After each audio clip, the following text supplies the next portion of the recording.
Donc voici Adriana. Bonsoir. Pardon? Je crois que c'est le contraire. Le contraire? Le contraire? C'est Adriana. Alors moi je fais partie de la liste citoyenne et je suis aussi un passionné de permaculture. Je ne suis pas sur la liste, je suis étrangère, mais je suis attachée de presse et je suis aussi militant pour l'écologie. Et donc, on va commencer avec un concept qui peut-être s'est oublié parfois, c'est le concept de l'écologie. L'écologie, donc, c'est la science de l'habitat parce que c'est un mot qui vient du grec qui mélange les mots maison et le discours de la connaissance. En effet, c'est un mot qui est dans toutes les bouches et en fait, c'est bien de revenir à l'origine du mot parce que en fait, c'est une science des relations des organismes avec le monde environnant. C'est-à-dire, c'est comment quelque chose doit se contextualiser avec son entourage. C'est la définition que nous donne le créateur et le fondateur de ce mot, qui est un Allemand, Ernst Haeckel. Et donc, souvent, les gens nous posent la question, bon, tout le monde parle de l'écologie, mais et le pouvoir d'achat, et l'emploi dans tout ça. Et on va faire l'écologie, mais on va revenir au Moyen-Âge. Et la sécurité. Donc, comme nous avons bien expliqué tout à l'heure, en fait, ces contestations ne tiennent pas parce que l'écologie n'est pas un concept à mettre à part et à côté des autres choses, mais il est plutôt la structure qui va englober tous ces thèmes et qui va leur donner un support pour leur permettre d'exister. Alors, pour commencer, on ne peut pas faire d'écologie tout à fait générale. Il est très important de se concentrer sur un contexte. Et Béziers est un contexte particulier. Alors, quelles sont ses caractéristiques? Il se trouve au milieu d'une plaine.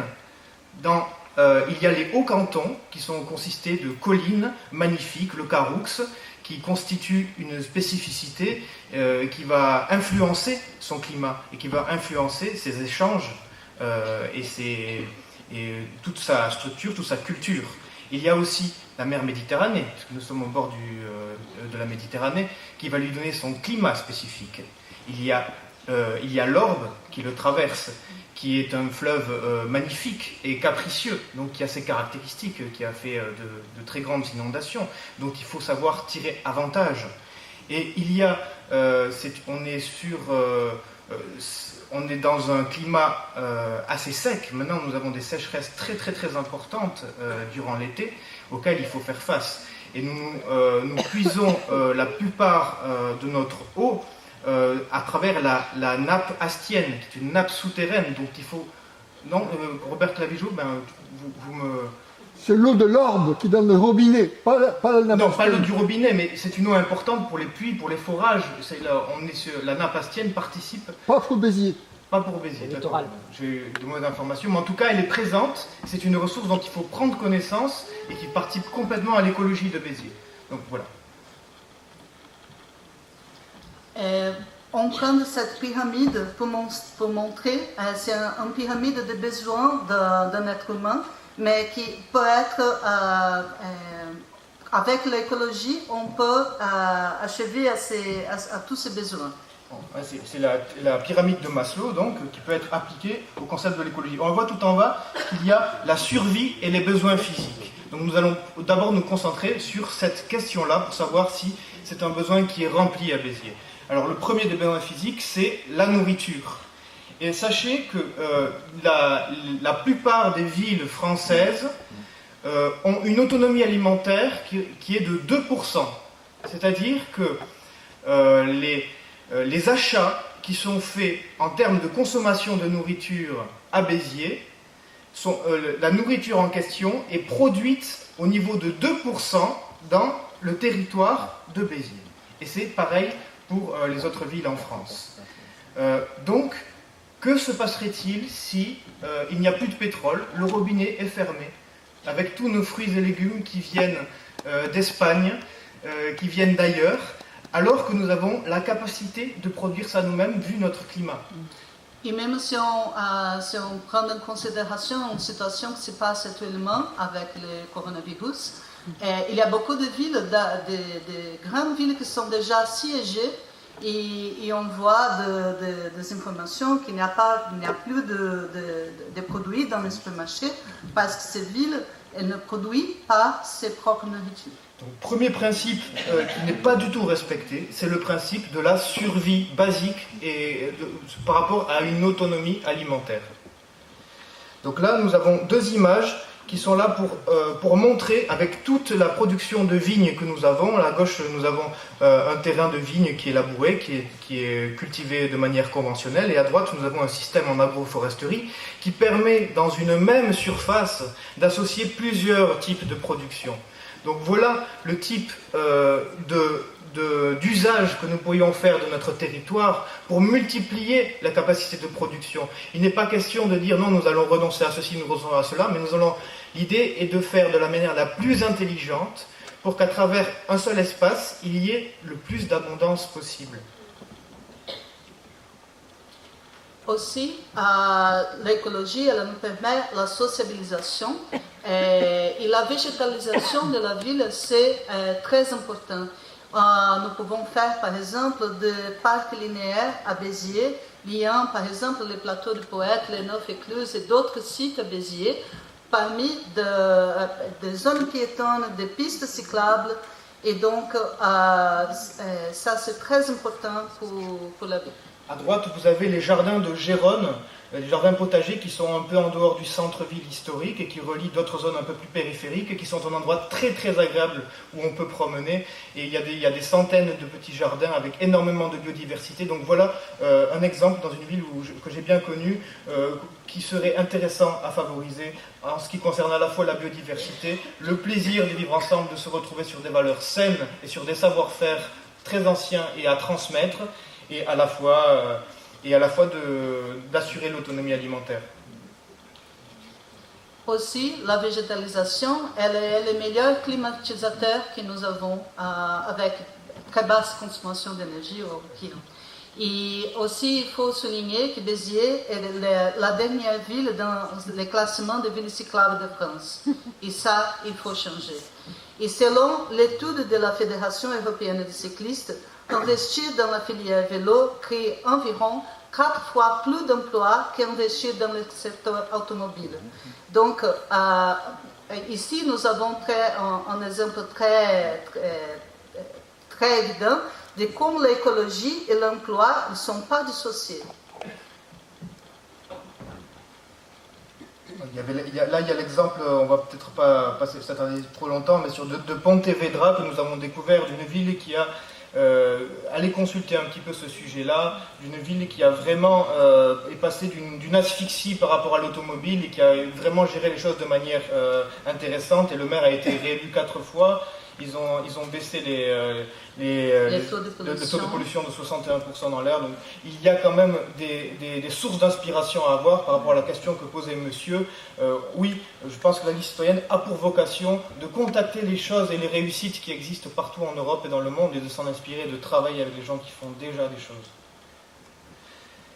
En ce qui concerne la sécurité, c'est un thème qui est très important, mais nous avons déjà vu que la sécurité alimentaire déjà doit être est une des plus importantes.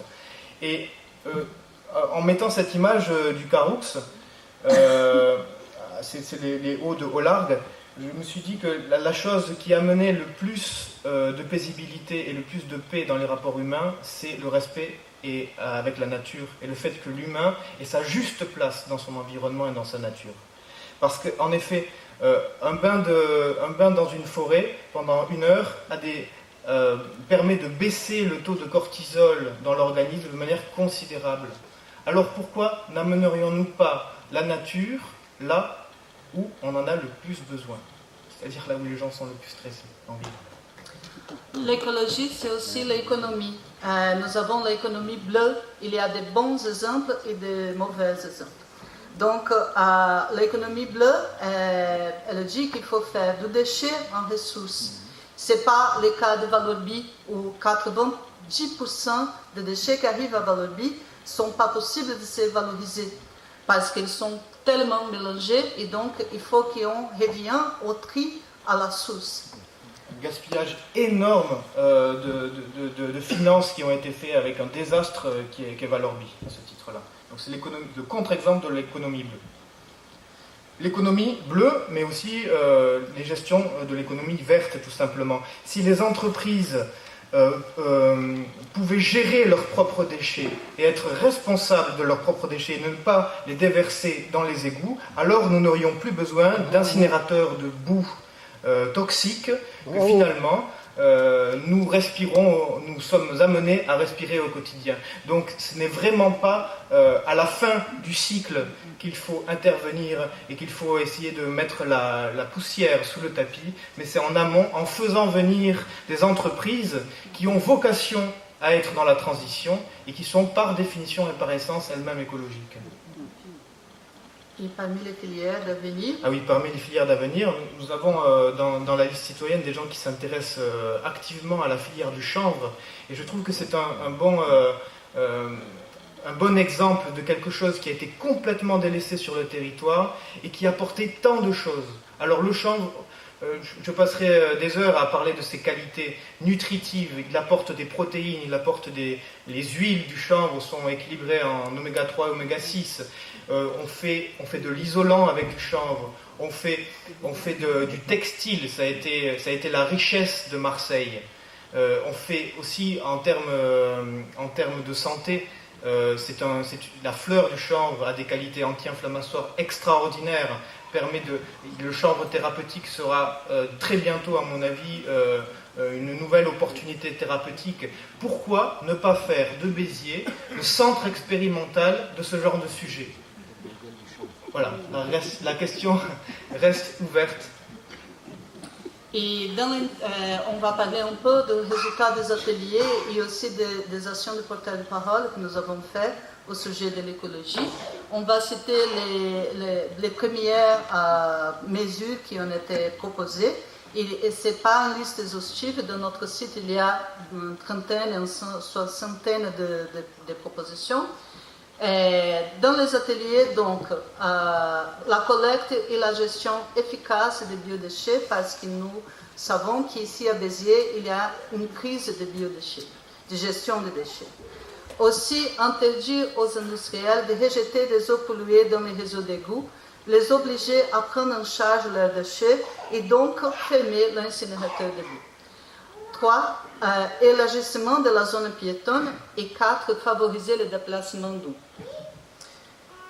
Pendant qu'on a fait les actions de porteurs de parole, quand nous sommes allés au marché, que nous avons rencontré tout le monde, des propositions intéressantes comme l'idée de permis de végétaliser qu'une municipalité pourrait donner aux citoyens pour qu'eux-mêmes puissent prendre en charge la végétalisation. On sait comment ça peut être magnifique une rue qui est végétalisée, et d'autant plus si si c'est fait avec le permis et l'aval de la municipalité et par les citoyens. Et d'autre part, l'idée de la cantine bio qui est revenue, je crois, dans presque toutes les listes. Certes, une nourriture bio pour la cantine, mais un bio local et produit en bas de chez nous, dont on connaît les procédés, où les enfants puissent eux-mêmes venir aller visiter ces fermes et apprendre comment on fait et comment on se nourrit. Donc une cantine bio, oui, mais une cantine bio cohérente. Et pour finir, nous souhaitions apporter notre soutien aussi aux habitants de Montimas, qui est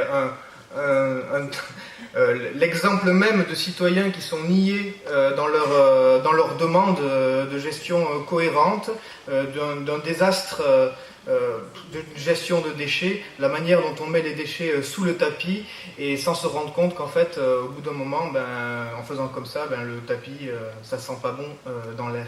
Voilà. Et vive la permaculture. Fin mai aura lieu, je participe à l'organisation d'une université de permaculture qui finira par une fête de la permaculture à Agnan. Et pourquoi pas un jour ce genre d'initiative à Béziers, si on a une municipalité favorable. Merci.